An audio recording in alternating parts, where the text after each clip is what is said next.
예, 지금부터 그 장애인 등록에 대해서 조금 말씀을 드리도록 하겠습니다. 우리 지금 장애인 복지법 여기 얼마 전에 없어졌습니다. 우리 장애인들에서 가장 기본적인 헌법에 해당되는 것은 장애인 복지법입니다. 장애에 대한 모든 법들이 이렇게 우리 많은 혜택들이 있습니다. 그런데 여기에 정신장애인은 제외한다 하는 그런 독소 조항이 있었습니다. 이 독소 조항을 없애는데 5년 이상 우리가 노력을 했습니다. 그래서 그 한 줄 없앴어요. 한 줄 없앴는데 그와 같이 2021년도 법문이 삭제되었습니다. 이거는 중간에 있는 것이 저쪽 모습인데 당사자, 가족, 전문가 30개 단체가 연합해서 이렇게 이루어졌습니다. 제가 여기서 말씀드리고 싶은 것은 부모님들이 관심을 갖고 함께 해야지 바뀌어질 수 있다 하는 것들을 말씀드리는 겁니다. 최근에도 바뀐 게 있습니다. 여러분들이 잘 모를 수도 있지만 조금씩 바뀌어가고 있습니다. 지금 정신건강복지법이 작년 12월 말에 변경됐습니다. 동료지원 제도 법제화, 동료지원 쉼터 절차 조력 제도, 성년 흡연제인데 우리 당사자한테 가장 큰 영향을 미칠 수 있는 것은 사실 동료지원인 제도입니다. 그게 법적으로 지금도 동료지원가로 활동을 하고 있는데 법으로 동료지원인들한테도 사회복지사와 같은 전문 자격증과 전문 직업으로 급여를 들 수 있도록 법이 만들어졌습니다. 법이 만들어졌다고 우리 당사자한테 바로 혜택이 올까요? 아닙니다. 뭐가 또 필요할까요? 아니요. 돈이 필요합니다. 예산. 예산이 필요합니다.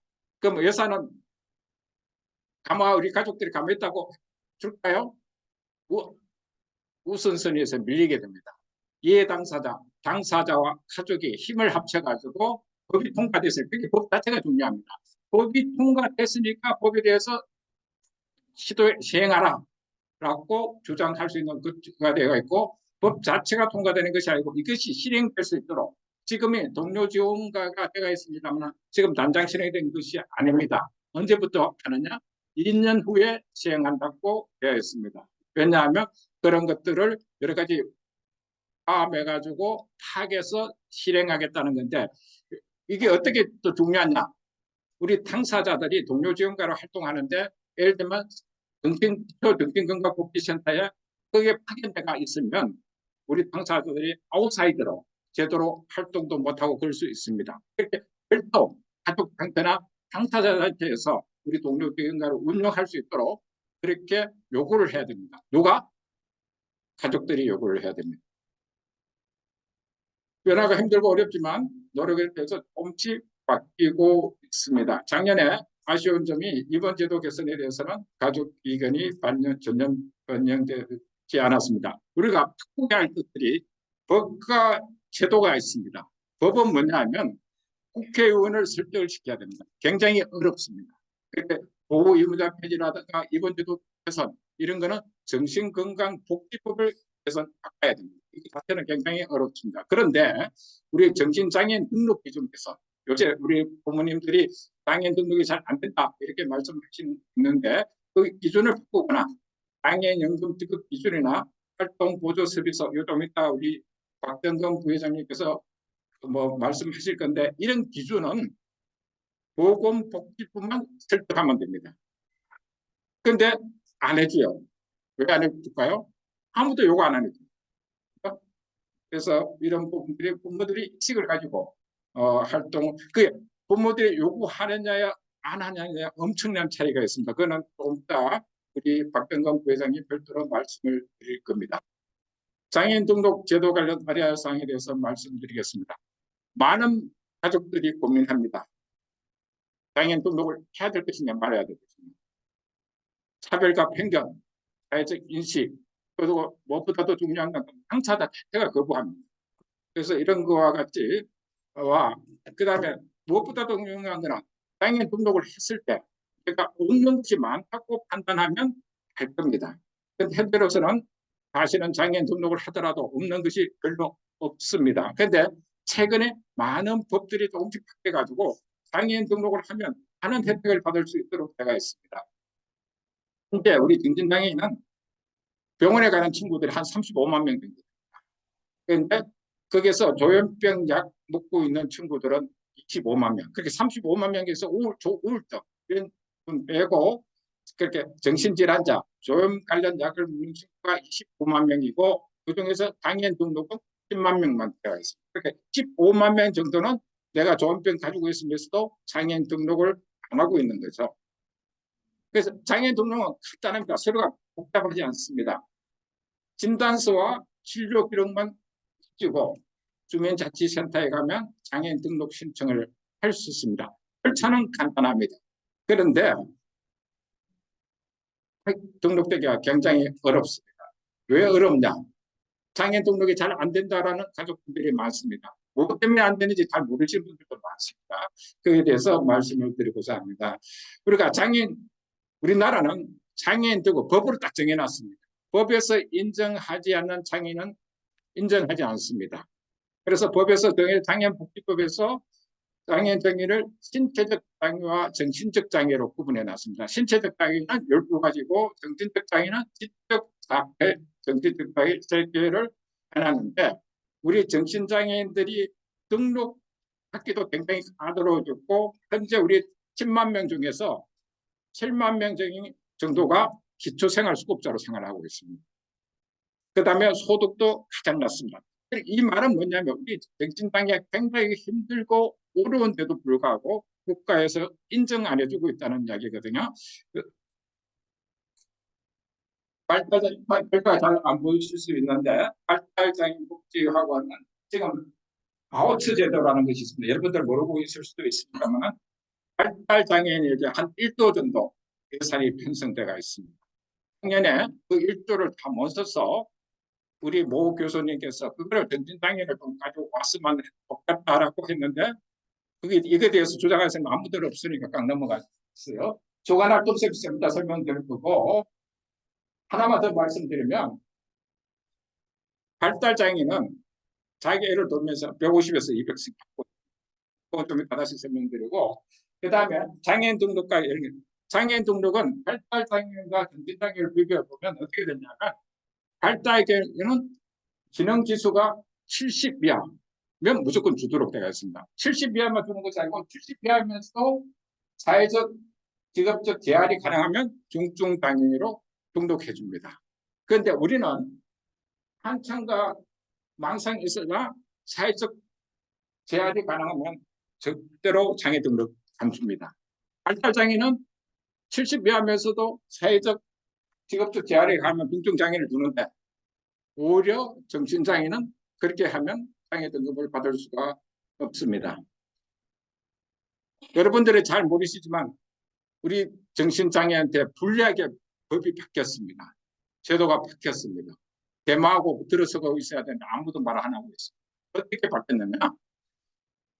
최근에 감박장애, 기습성 병기장애, 의뢰장애가 새로 정신장애로 인정이 되었습니다. 아까 말씀드렸죠? 감박, 기술성 병기장애, 의뢰장애가 법적 장애가 아니었어요. 그러면서 2022년들에 법적 장애를 만들면서 경증 장애로 만드는데 그까지는 좋아요. 그죠? 그까지 좋은데 그렇게 하면서 우리 정신 장애를 경증을 만들었어요. 경증을 그렇게 함으로써 요새 부산에서 열심히 당사자 활동하는 친구가 중증장애를 받다가 재판정에서 병증을 받았어요. 왜? 열심히 장애사를 잘하잖아 라고 해가지고 병증을 받고 있는데 지금 뭐냐면 장애 정도가 법으로 딱 정해져 있습니다. 장애 정도가 심한 장애, 심하지 않는 장애 갖고 두 가지로 분류로 딱 되어 있고 쉽게 말하면 장애인 정도가 심한 장애는 중증, 심하지 않고는 경증으로 되어 있는데 자 정신장애는 어떻게 하느냐? 장애인 정도 일단은 양성 증상이 있어야 됩니다. 한편과 망상 우리 약 먹는 친구들은 다 양성 증상이 있죠. 그 다음에 두 가지가 정증을 받으려면 뭐가 있으냐면 기능과 능력 장애가 하늘적 도움이 필요한 사람 아주 말도 추상적으로 되어 있어요. 그 다음에 기능과 능력 장애가 간헐적 도움이 필요하다. 이건 이제 능력에 장애가 있어야지 정신장애인 등록을 해준다고 되어 있습니다.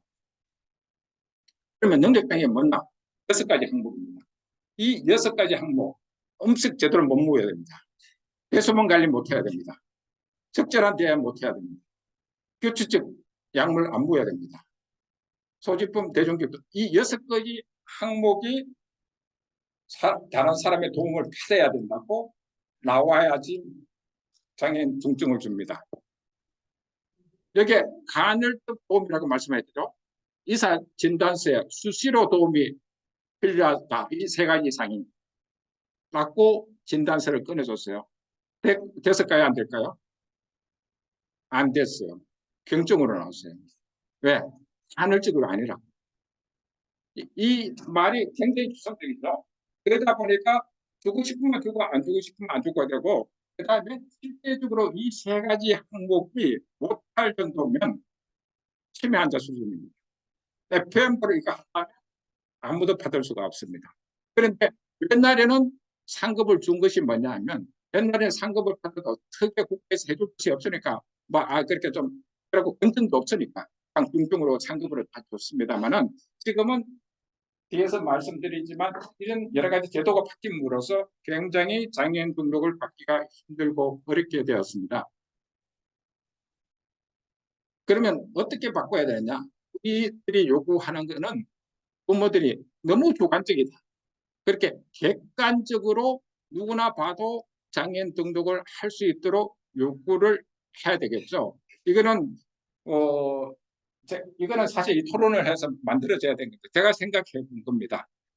그러니까 우리가 정신장애인은 양성 증상, 한층과 만성이 있고 한 5년이나 10년 이상 약을 계속 먹어야 되면 무조건 정증 장애인을 줘야 된다.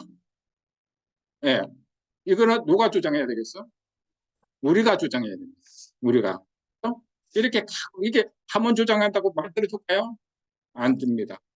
데모하고 자꾸 주장하고 이렇게 해야 됩니다. 그러면 왜 장애인 등록이 중요하냐? 연금도 받아야 되고 기초생활 유족인데 이거 보고 잘 이해가 안 될 겁니다. 일단 중증 장애인을 받아야 가장 중요한 이유는 연금입니다. 일단 중증 장애인을 받아야 장애인 연금을 받을 수 있습니다. 장애인 연금을 받을 수 있고 근데 물론 장애인 연금은 중증 장애인 된다고 연금을 받는 것이 아닙니다. 생활 수준을 더 봅니다. 그렇게 소득 수준이 남아야 되는데 그 질문이 왔어요. 장애인 1급인데 어떤 질문이 있냐면 바뀌었다 해고요. 중증으로 바뀌었는데 지금 상급인데 왜 안 주느냐. 당사자의 질문상. 그죠? 상급은 중증이거든요. 그러면 법에 의해서 중증은 장애인 연금을 주도록 되어 있어요. 그런데 어디서 되느냐면 보건복지부에서 정신장애인 상급은 안 준다. 이렇게 되어 있습니다. 법은 주라고 했는데 밑에 시행규칙에서는 안 준다라고 되어 있습니다. 그러니까 최근에 제가 우리 부회장님 시간이 얼마 안 남았다 빨리 진행하라고 제지를 좀 가지고 너무 빨리 진행하겠습니다. 그렇게 어쨌든 우리 자의적으로 이렇게 법회사가 보건복지부에서 국회의원 주라고 했는데 밑에서 보건복지부에서 못 주겠다고 하고 있어요. 이런 것들은 항의와 이의를 하지 않으면 문제가 해결되지 않습니다. 그러면 여기 오신 분 중에 이렇게 나는 과거 중증 받았기 때문에 괜찮다. 유족연금 나는 과거에 받았기 나는 상관없다. 이렇게 생각하시는 분도 있겠지만 그분들도 각계 내가 상급 중증 장애인을 받더라도 유족연금을 받게 되면 다시 심사해야 됩니다. 다시 심사해가 중증을 받아야 됩니다. 그러면 중증 받을 수 있는 앞에서 같은 OTP를 정한다면 중증 받을 확률이 굉장히 낮아지겠죠. 그죠? 그 다음에 중증 장애인이 판정이 중요한 이유는 뭐냐? 일단 중증 장애인을 받아야지 생활 수급자가 될 수가 부모가 나이가 많아가지고 애를 케어할 수가 없을 경우가 있습니다.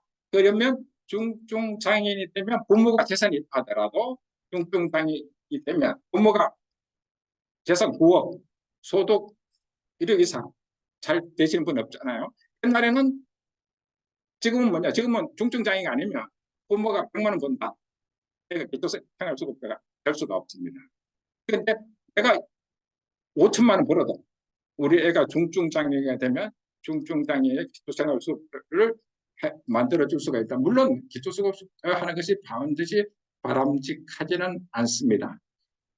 세 번째는 또 중증 장애를 기대할 가장 큰 이유 중에 하나가 2023년 6월달 작년입니다. 법이 개정됐습니다. 유족연금. 과거에는 1급, 2급만 줬습니다. 그런데 작년에 6월달에 개정되고 10월달부터 작년 10월부터 법을 시행하고 있습니다. 이렇게 시행하면 유족연금 대상은 중증장애자. 근데 지금 뭐냐면 우리 자녀가 지금 장애인 등록을 신청해가지고 중증이 되면 유족연금을 줄 수가 있습니다. 얼마 주느냐? 뭐 한 20년 가입했다 하면 60%. 내가 100만 원 받으면 자녀가 60만 원. 제가 아는 당사자 한 명이 저한테 전화 왔어요. 사장님, 저는 경제적 고민 안 하고 살고 있습니다. 그게 왜? 엄마, 아빠 유족연금을 한 300 정도 받고 있는 부모님이 다 무급교사였습니다. 양쪽에 60%. 옛날에는 많이 받으셨거든요. 그래서 했는데 일단은 그렇게 유족연금을 받으려면 중증 장애인을 받아야 됩니다. 네 번째로 또 중요한 것은 뭐냐면 우리 정신장애인들이 일을 해야 됩니다. 일을 하기 위해서 여러 가지 많은 국가에서 지원을 해줍니다. 그런데 중증 장애인이 돼야 됩니다. 중증 장애인이 돼야지 하면 기업에서 법으로 100명이면 3명 반 정도를 중증 장애인을 채용하도록 되어 있습니다. 100명 중에 3명. 그런데 그걸 안 하면 벌금 내요. 그래서 금융기관에 수천억씩 벌금을 내고 있습니다.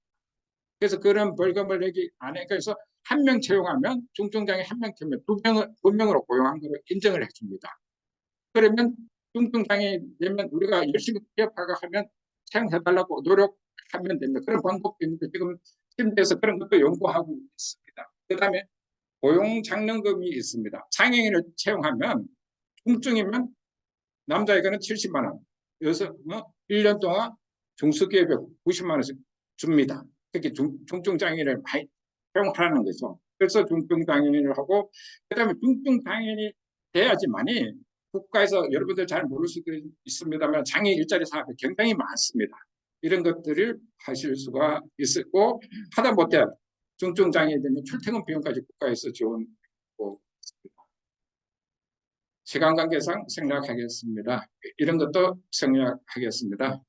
장애인 등록 없어도 산정특례는 풀 수가 있습니다. 이것조차 편견과 차별 때문에 안 받겠다라고 하시는 분들도 있지만 산정특례 받을 수 있는 것은 국가에서 주는 것은 다 받는 게 좋습니다. 그 다음에 물론 장애인 등록이 안 되더라도 동료지원과 이런 별도 일자리 등은 있습니다. 그리고 우리 초기 당사자 가족분들은 이거 자체를 잘 모르시는 분도 있는데 초기 캔서 진단 후에 5년 이내인 거는 연간 450만 원까지 국가로부터 지원을 받을 수가 있습니다. 치료비 지원을 물론 이것도 소득을 따집니다. 중위소득 120% 미만 돼야지 치료비 지원을 받을 수 있습니다. 결론을 말씀드리겠습니다. 모르면 무시당합니다. 모르면 차별당합니다. 국가로부터 차별과 무시를 받지 않는다면 나와 관련된 법과 제도를 알아야 합니다. 알아야 우리의 주장을 국가에 요구할 수가 있습니다. 알아야 다 함께 목소리를 내어 힘을 모을 수가 있습니다.